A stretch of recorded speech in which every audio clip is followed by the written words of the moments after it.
私の使用している義手は、農道義手、筋電義手、電動義手です。3種類の義手と5種類の手先具を作業に応じて変えながら仕事をしています。今回はその中から農道義手の手先具でホスマーのモデル7ワークフックを使用した仕事の様子を10個の作業に分けた動画をご覧いただきながら、かなり駆け足となってしまいますがご紹介したいと思います。はい、まず、ハサミやノコギリのついたベルトの装着になります。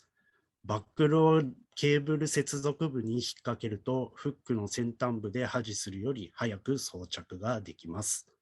フック先端部で端すると、体の筋位での開閉が難しく遅くなるので、このような形となりました。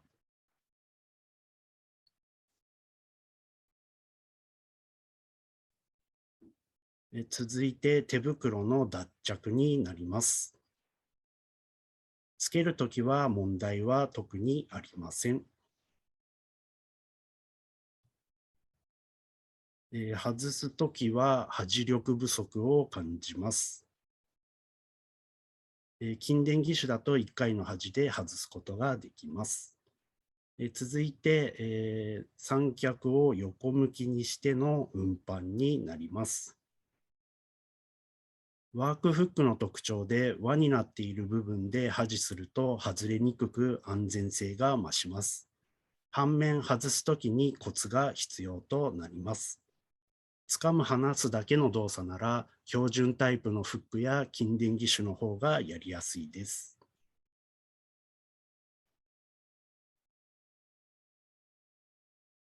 三脚を縦に運搬する場合は、義手で一本足を持ってバランスをとっています。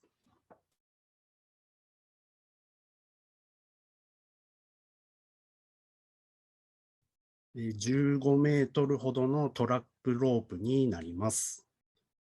まずロープを手繰って、ほつれや結び目がないかを確認しています。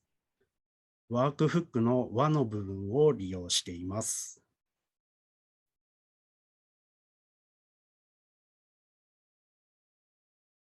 フックの先端部を使って、ロープをまとめています。このまま全てをまとめられればいいのですが、この場合、ロープの5周が端の限界となります。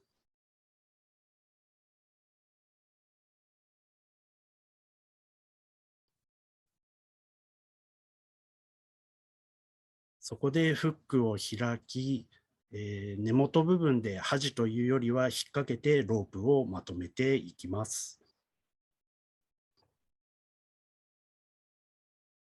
30メートル、50メートルと長いロープの場合も同様にしてまとめることが可能です。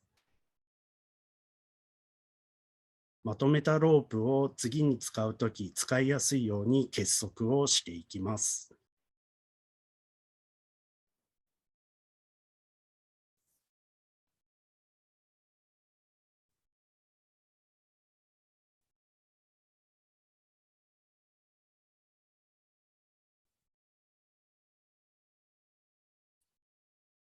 ロープをまとめて収納する方法でした。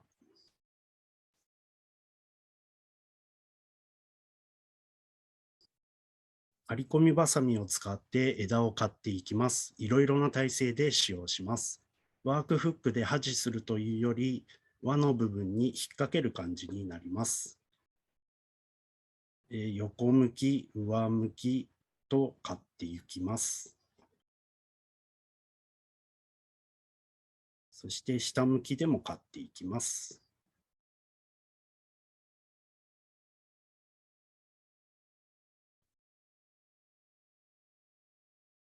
太い枝や体に近い枝は剪定バサミを使います。この時も刈り込みバサミを義手で端できるので効率がとても良いです。丸く刈り込むなど角度をつけるときは輪の部分の遊びの部分がとても有効になります。転落防止のため、犬種をフリーにする必要があります。義手で刈り込みバサミを持つというより引っ掛けます。上り下りの際は義手で道具を持つようにしています。刈り込みバサミで最大限遠くを刈るときは先端で端して使用します。ただし端力不足で外れてしまうこともあります。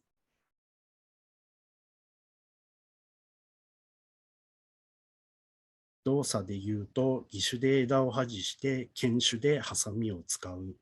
剣手に持ち替えて枝を投げるという動作になります。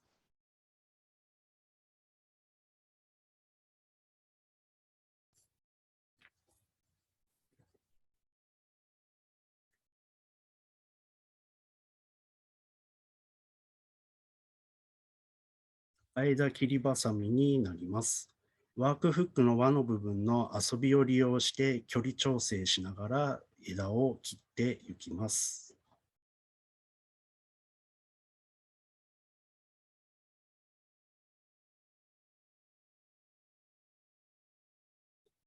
慣れると先端で端するより楽に切ることができます。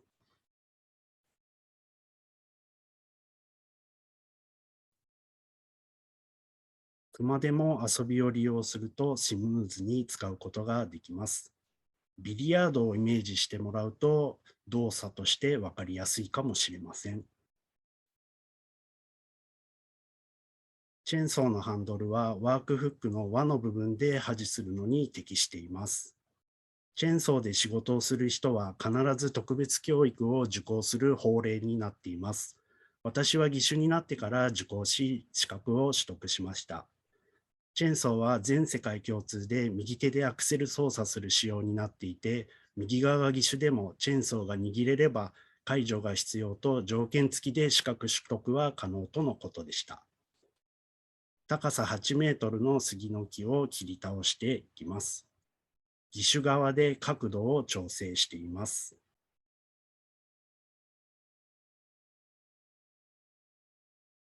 倒したい側に切り込みを入れていきます。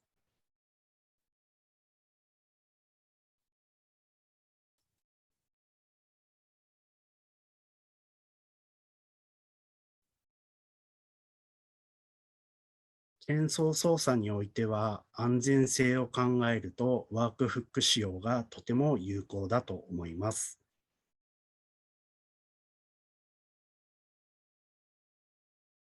反対側を切って倒していきます。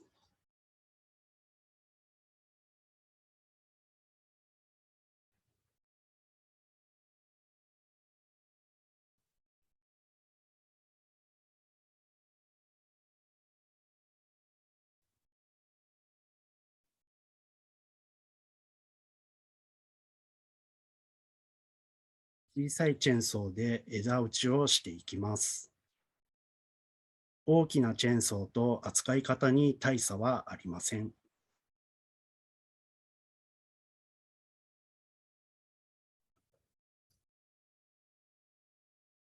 続いてミニショベルになります。バックホーとかユンボとも呼ばれる重機の操作になります。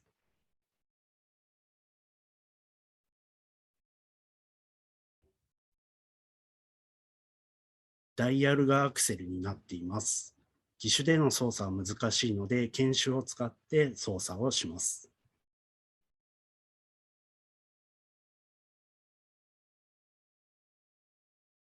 これは800キロクラスの機械になりますが、私の持つ資格では3トン未満まで運転ができます。ちなみに大きいクラスでも問題なく操作できています。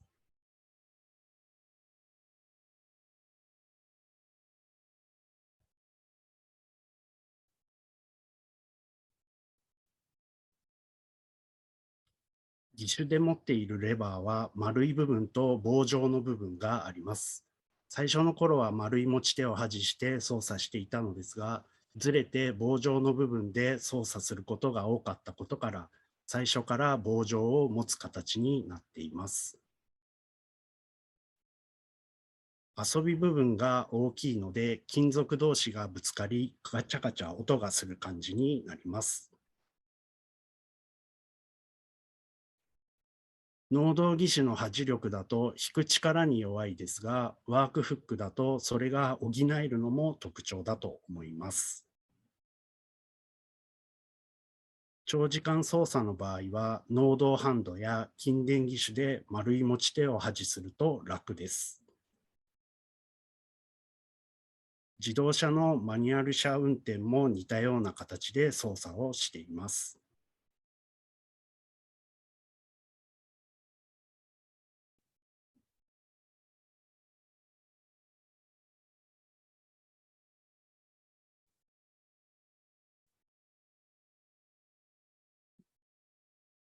ミニショベルで木の根を掘り取る作業でした。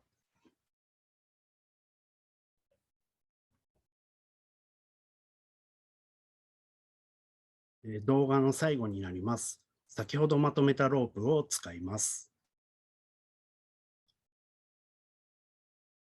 ロープ先端を2台フックに引っ掛けます。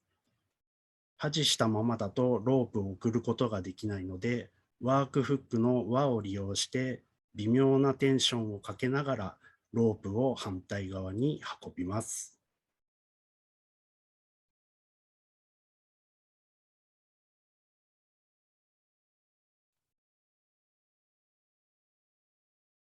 南京結びとか万力結びと呼ばれる結び方で、荷台の荷物を固定するのによく使われる結び方となります。義手で持つことでロープが外れたり緩むのを防いでいます。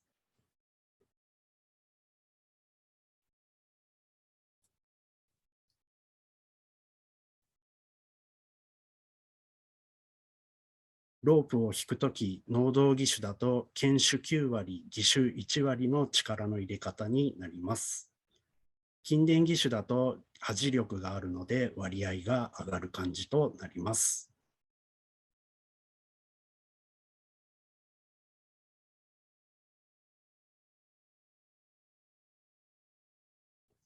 私の場合、このように義手を使うことによって仕事をすることができています。最先端の義手が何かと注目されがちですが、既存の義手でもできることや可能性はまだまだあると思っています。義手ユーザーとして、せっかく手元に来た義手ですから、楽しみながらも高度に使いこなすことが私の今の目標となっています。